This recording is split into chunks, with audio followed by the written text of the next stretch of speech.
Are you guys ready for some fashion? Maestro, on with the show. This is Adrian, the girl adventurer. Suitable for exploration or relaxation, this outfit is comfortable and practical. This ensemble combines store-bought pieces with a custom-made skirt made out of shiny gunmetal taffeta trimmed with a girlish ruffle. The shirt is a cotton organza, and the underskirt is a double-layered cotton. The eyewear began as swimming goggles and was customized with fleece and handmade leather strap. The lace-up boots were purchased in Kensington Market. Since she could not find laces long enough, she had to dye 2 pairs together, and she made the red one by coloring it with red Sharpie. Now, she does provide us with a note about this technique. If you are going to be using a Sharpie, remember to take breaks when working. Because for long periods of time inhaling a Sharpie, you begin to see fuzzy pink bunnies dancing on the ceiling. I already see fuzzy pink bunnies. You weren't going to tell anybody about the costume change for tonight, you promised. Sorry. All right, thank you, Adrian.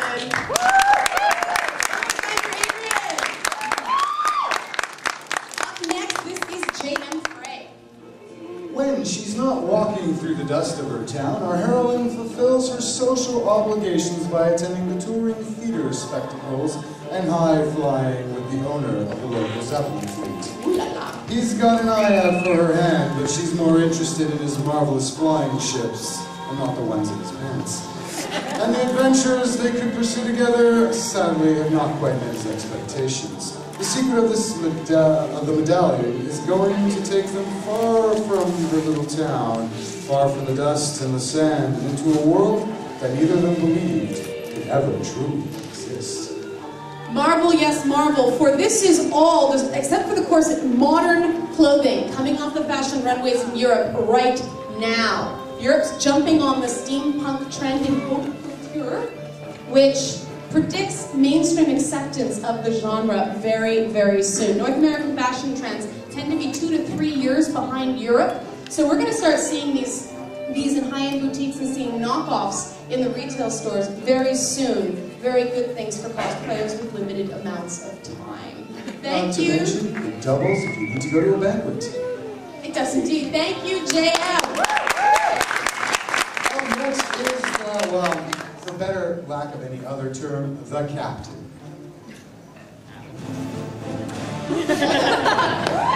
Well, blow me down. Or hosey down, as the case may be. The captain does not have a name of his own. Instead, he prefers to steal names from other people, especially children. Children? Let me show them what a real woman can do. The gay Captain Morgan here might be a problem with that. just one little timber shiver? Oh, well, if you're looking for a shiver. The outfit was acquired from a strange man named Joe, apparently. The captain tells you things you already know, apparently, and, by the way, many, many times. He also complains about a pain in his mouth. What? He is a captain without a ship, unfortunately, so if you were looking to shiver his timbers, he's, well, kind of lacking a vessel. He carries with him a pirate flag, however, in hopes that he will one day find a ship to captain, so there is hope. In the meantime, he will hang his flag on whatever he can call a ship. One of those. Yeah, this includes, by the way, and is not limited to couches, cardboard box, and, again, strange small little children. What is it with this guy and children? Not sure, but parents, yes, keep your children close. Yes, unfortunately. He also carries with him, by the way, a key, which he believes will unlock a vast treasure. So, again, I do point out, there is hope of shivering his timbers. He believes that this treasure is something that he will find one day, but he's not quite sure what it is. So he's constantly trying to open random things with his key, including, apparently, animals. Wait. And food. Animals and children? Apparently he's an equal opportunity pirate. Steampunk American Pie? He's not exactly Vince Clortho. Yeah, he isn't the Ghostbusters keymaster. I am so not the gatekeeper. I did try to warn you. But he's a woodsman. Oh, well, I'm with the Schmucktas. Thank you, Captain.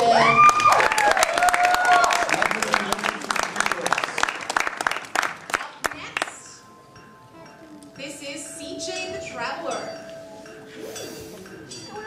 Airships, steam engines, underwater boats. She's traveled the world in any mode of transportation you can imagine. Her trusty companion, Passepartout, always at her side, and a hidden treasury map, always at the ready. Treasures. What is going on with treasures? And, wait a minute. Passepartout? Is he invisible today? Where is Passepartout? Passepartout! Perhaps he's gone, Partout. The full-length coat with treasure map lining, vest, and riding breeches are all handmade by CJ. Additions of leather lace-up riding boots, hat, and of course goggles complete the outfit. Handmade too. Everything's handmade. I like a woman who's good with her hands. Trusty companion Passepartout also sports a pair of handcrafted goggles. Come on, that's cute. I like it. Okay, just me. Oh no, it's not just you. Remember, Han Solo had a bigger version. Turn around if anybody didn't see the back detailing. That's just gorgeous. Handmade work, everyone.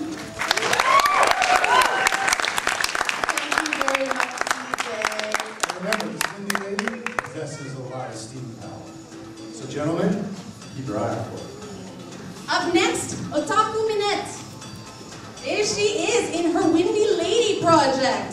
I'll avoid the bodily function jokes, it's just too easy.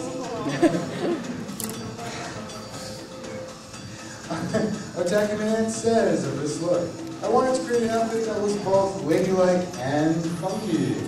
I thought of riding on a big balloon, skydiving, going for afternoon tea, and also dancing all in the same outfit. Skydiving in a skirt, that's daring. That's not just daring, that's... Where's Gord? I need a red card. Wearing your top hat a little too tight. Well, it kind of keeps my ego from getting bigger than it already is. Where are you going? Don't blow away. Come back. Oh, Otaku Minette, this isn't the anime room, it's cool. no. We give you more than 45 seconds. Despite her love of sharp weapons, Minette cut one of her fingers while cutting the fabric for the skirt, which is handmade. The goggles were made by her best friend. Everybody give me an aww. Thanks to sheer exhaustion, she kept falling asleep in strange places in her home, and I think that's okay. You have to worry when you start waking up in strange places in other people's homes. Thank you, Otaku Minette. That's a round of applause for making sure that people are their own life in danger. Imagine that. So, ripping your fingers apart, bleeding to death. How more steampunk can you get? Let's find out. Up next is Jillian. Jillian is wearing an example of the industrial edge of steampunk, taken from items found in my own closet. What does that say about me? Even those basic A-line silhouettes can be adapted to the steampunk genre with the right know-how. It's based on a bridesmaid's dress, and I'm telling you, when you look at this lady, do you think, oh, as a bridesmaid, never a bride? Because, gentlemen, I'm looking for auction bids here. I've got like 15 bucks. So, we have a bid. We can do better than that, however. All right, a bridesmaid's dress was the base, and a foot was taken off the bottom with a hem to expose the crinoline. Not to mention these really awesome buckle boots. Those buckle boot shopping tip can be found at Glen Eyre on Yonge Street. The waist cincher is Agent Provocateur.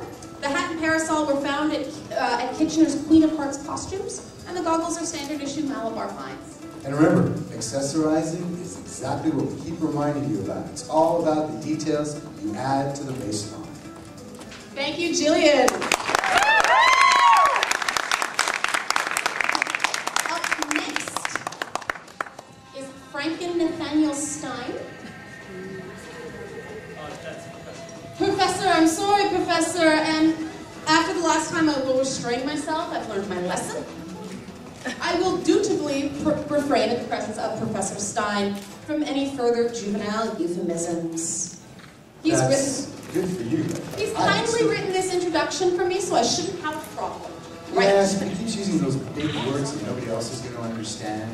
Like, I just keep expecting to walk down the runway going, let's go to sleep. Steady on. He is an adventure seeker, always on the lookout for the coming things. The coming. That apparent ideal that the future brings to those who seek it. You know she's in the blue corset and that, right? Sure. Through adventure and exploration, he has found and experienced many wonders, yes, haven't we all, that have given him a glorious glimpse into where we are headed, or at least where we're hoping to be headed tonight, right? His lightweight but thick protective jacket allows for several hidden tools and weapons to be stored. Also, the tough, rugged slacks and an always fashionable vest, topped, or rather bottomed, did you realize what about this?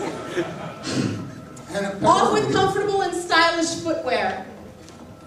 And apparently, during construction of the weapons holster, Mr. Stein, who... Professor! No, Mr. Stein, slipped into a mirror universe. This is where I lose the professorship. I'm sorry. Mirror universe? Come now, my good friend. Tenure removed. When he emerged from this realm, though, apparently he realized that the holster was now mounted for a left-handed draw. Well, you know, when you do that, it feels like a different person. Thank you, Professor Stein. Now, our last outfit of the first half. This is Moral, a steampunk Lolita. Ooh, everybody give me the ooh. Isn't she cute? Everything in this outfit, except for the boots, was made by the model. The bustle and adventure are made with Morale has a weakness for two-tone fabrics, and this particular shade of blue is her absolute favorite. The blouse was a thrift store find that she tea-dyed, took completely apart, and used the pieces to make a new design. The handmade lace mini-top hat features a flower handmade using a traditional Japanese method of fabric folding. Morale had originally planned to work with leather, but found a remnant of pre-embroidered leather look fabric of the corset and armors. This Lolita knows how to spend her allowance. A matching parasol is in the works, and elements of this outfit are also being incorporated into a steampunk belly dance costume to be debuted at the Tribally Yours show in Quebec in early April. And if you haven't seen Morale belly dance, you have not lived yet. Tribal. It's tribal. Thank you, Morale. Now, we took a new mission for us, but for you, we have something that we would like to engage your minds, your imaginations, and your fantasies with. To give you a little bit of an idea how broad the steampunk genre is, we've put together a slideshow presentation of outfits that couldn't be present today, and a fan film made in 2007, is that correct? That's correct. With some steampunk, some traditionally steampunk music. So we're going to let our models get changed for the second half. Enjoy. We'll be back in a bit. Woo! So don't go away.